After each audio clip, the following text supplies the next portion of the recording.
military-industrial complex. You know, we hear about this all the time. Can you play this clip for me from this gentleman that I'm starting to really like? I'm a big fan of what India is doing and what India is capable of doing. Of course, they're part of BRICS, but I'm watching them very closely to see what I think they're going to be a very, very important force to be reckoned with the next 20, 30, 40 years. Dr. Subramanian Jaishankar, okay, who is an Indian diplomat and politician serving as the minister. He's a beast, right? He is their Secretary of State, their foreign minister. That's right. He is, I think, the second since, and he's become the second ever diplomat to be appointed as External Affairs Minister. Very sharp. I like what he says. In this question, someone's asking him a question about Ukraine. So I'll kind of preface what the question was, and then you'll hear his response. I'm sure you've seen this, where it's like, hey, so we're noticing everybody around the world is supporting Ukraine, but you guys are not. Why are you not? And this is his answer. Go ahead, Rob.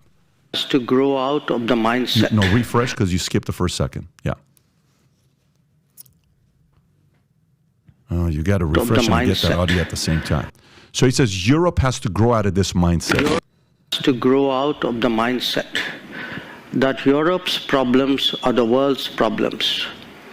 But the world's problems are not Europe's problems. The world cannot be that Eurocentric as it used to be in the past. Europe so if you has can to pause this, I'm going to go to the sit-down you and Tucker had. This was one of the ones a couple months ago, where he's talking about, I was never a Trump guy, and I've seen him, of course. I'm like, what is this guy talking about? He's out of his mind. And then one day he asked the question and says, who funds NATO? I'm like, who gives a shit about who funds NATO? You remember this exchange with him?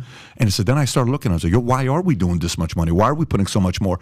He says, the more and more I saw him asking this question, I'm like, okay, these are very, very good questions. So why do you think for the longest time Europe has gotten away with everybody having to support them, but when it comes down to them having to pay the bill, they're like, no, it's kind of like a friend you go to a restaurant with, and I'll do another old-fashioned. Oh, pal, let's do another old-fashioned. And when it comes down for the bill, they get up and go to the bathroom. Europe seems to be doing that, and the other guy gets the bill, and the guy that gets the bill is U.S. The mindset of the military-industrial complex with what's happened with Ukraine, and yesterday, Joe Biden talking about the fact he was asked about, will we give them F-16 fighter jets? And Biden says, not today. Will you one day give them? I can't answer that question, but I think we ought to start training. And the U.S. officials said we will not, turn away from any other country who wants to support them with F-16. Essentially what they're saying is we went from money to tanks to this to now we're probably going to give them some F-16s. So why is your concern so high, or a lot of people, why are so many people concerned about military-industrial complex? Why should that be a top priority for them as a concern? There's a number of reasons why. Let's start with the most important that we're talking about. That as we sit here today, we are on the brink of nuclear war. That should be concerning to everyone. It should be even more concerning that we have people in positions of consequence and power and influence, both those who hold public office in the highest offices of the land, as well as those who don't, but who are just as influential, talking about the prospects of nuclear war as though it is just like any other kind of war, talking about the fact that Putin and his government has changed their policies to make it so that they can deploy nuclear weapons, whether they be tactical nuclear weapons or strategic nuclear weapons, if they feel that they are facing an existential threat, specifically omitting the words an existential threat because of a nuclear threat or nuclear weapons. So whatever they deem, for any reason, to be an existential threat will give them the authority to be able to deploy these nuclear weapons. The fact that we have these pundits, these talking heads, these government officials discussing the prospects of nuclear war as though it is something that can be won is shocking and extremely dangerous. Ronald Reagan had the most famous and most important statement after he negotiated some of these non-nuclear proliferation treaties, telling us very clearly, a nuclear war can never be won and should never be fought, period. things have only gotten worse. Things haven't gotten better since then. We have more nuclear weapons. They have become more sophisticated. A nuclear weapon would kick off a nuclear war that would destroy all of humanity. The military-industrial complex plays a major role in continuing to keep us in some state of war. Why? And some of them have even said it publicly. When we are at war, business is good. What is the cost? The cost comes out of our pockets, our bank accounts, the American people, the taxpayers. We are paying for it, where those dollars could be and should be dedicated towards actually serving very real needs of people that we have right here at home. The military-industrial complex profits when you see a NATO expansion. That because who are the people that these NATO countries are buying weapons from? They're buying the weapons from our military-industrial complex. When you look at the U.S. footing the bill for NATO, number one, we should be able to ask questions like, why does NATO exist? Why are we the ones who are predominantly funding NATO? Well, with the predominantly of funding of NATO comes the very same leverage we were talking about earlier. Getting these European countries to act not necessarily in their own interest, but in the interest of those in power in the United States is done oftentimes through the leverage of money.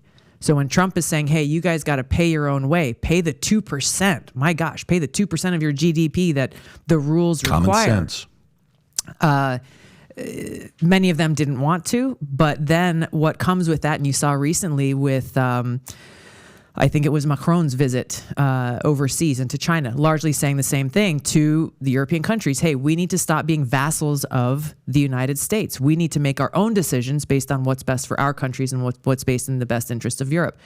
The criticism he got for having the audacity to say, hey, we should act in the interest of our own countries says everything that we need to know about the power and the influence and the money that goes behind these decisions. So there's an economic cost, of course, to us and the American people in our country, and there's the cost that comes to our safety, our security, and our freedom. And the human cost of life. Exactly. Funding all these wars. I mean, exactly. Money's important, I get it, but not millions and millions of lives that are lost because of it. Such a great point you're making. It's funny, Rob, if you can find that one clip that I asked you to pull up, the one where the lady says, how do you feel about the 500,000? You know which one I'm talking about. You know this Madeleine one. Albright. Yeah, so this clip can't be played enough times. If you can play this real quick. We have heard that 500,000 children have died. I mean, that's more children than died in Hiroshima. And is the price worth it? I think this is a very hard choice, but we think the price is worth it. We think the price is worth it. Okay. So, and she is somebody who, throughout her life, all the way to the end, was lauded and worshipped by Democrats in the Democratic Party. She was a hero of the Democratic Party. Was she not? Bill Under Clinton. Exactly. Yeah. This is a while back. I don't know what this timeline, the interview is, Rob. If you can find the time, 98 or 96. Mid-90s, yeah, something like that. But, so how we're kids and we're like, we all think we're tough guys, right? And you're like, what'd you say? I'm going to kick your ass. 96. I'm going to kick your ass. And then you're like, okay, maybe you got to punch in and everybody breaks it. That's all. Yeah. Okay, fine. No problem. And that guy's a cool guy, right? It's funny, as you age, the real tough guys, they'll say, run when you get into a fight. What? So, for example, I hired this one guy who is worked Secret Service or president, and his job is to protect me. And I'm interviewing him. He's a little guy, not a big guy. He's not 6'5". You know what the typical bodyguards are, 6'5", 350 pounds. Offensive line. This guy's 5'10", maybe 160 pounds. I said, dude, do you know how to fight? Do you know how to do what are you going to do if somebody says, let me tell you what my job is. He says, if you want to hire a big guy for commercial to be, physically big, I'm the wrong guy. Because that guy's going to fight the opponents. He says, my job is to make sure you're safe. I'm going to show you how to run. I said, run? He says, we're going to run. If you want to live, we got to get your wife and kids out. We're running. I said, interesting perspective. Jocko, fight breaks out, you run. You don't go and fight. Okay. So right now, this whole thing with military-industrial complex. All right, listen, guys, let's create a proxy war. Let's get Ukraine to be the proxy behind closed doors. Let's help them out to go against Russia because if shit hits the fan and this thing gets worse, guys, we can really make some money. Okay, fine. So you can create and instigate, then you make billions. But the part nobody thinks about is at an older age when you got wife and kids, if you get into a stupid fight, somebody may have a gun. And that gun means your life is over with. In this instance, what if you cross the line too much to the point where this man is publicly being humiliated, and all of a sudden he says, okay, you want to go there? No problem, guy. Fine. Let's roll the dice. Here's what we're doing next. And it's not 500,000 people. It's not 5 million people. Next thing you know, boom, 50 million, 100 million. Most people don't think that's possible. It's like when you sell, I've been in the life insurance industry 20 years. When you sell life insurance, like you'll hear a lot of times these macho guys will say, I don't need life insurance. I'm 38. 2 years later, I get a phone call from the wife. Remember that one time my husband didn't want to buy? He died. No, I don't have anything left. I don't know what to do. Okay, we hear stories like that. How close and how possible is it? Like, okay, a lot of people will say stuff on podcasts and shows. You've been in the military. I stand corrected, not a major or lieutenant colonel, right? You've been to Iraq. You've been to Kuwait. You've been part of a lot of these conversations. Realistically, how likely is it that this thing can get very ugly now that we're willing to entertain the idea given these guys F-16s? Exactly. That decision will further escalate it. We are the doomsday clock that's reported every year. We are closer to midnight now than ever before. The question of likelihood and how possible, it is very possible, and we are in a position where it is very likely and becoming even more likely the more this war is escalated and the longer it goes on. And we're facing two great risks here. Number one is the scenario you're talking about.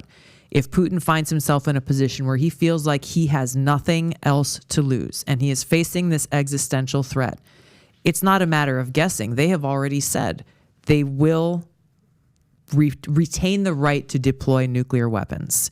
How, where, who remains to be seen. That prospect is very real.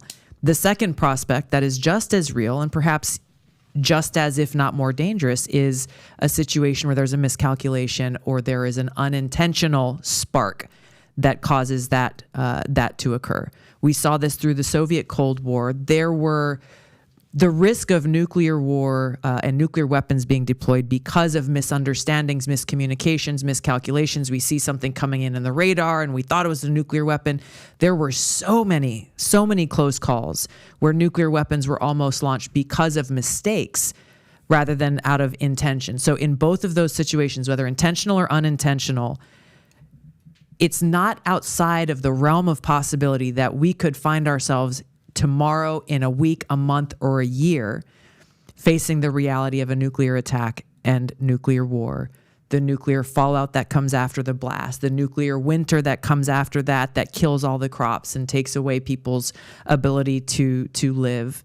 The gravity of this is difficult to describe because it is so immeasurable. So if you like this clip and you want to watch another one, click right here. And if you want to watch the entire podcast, click right here.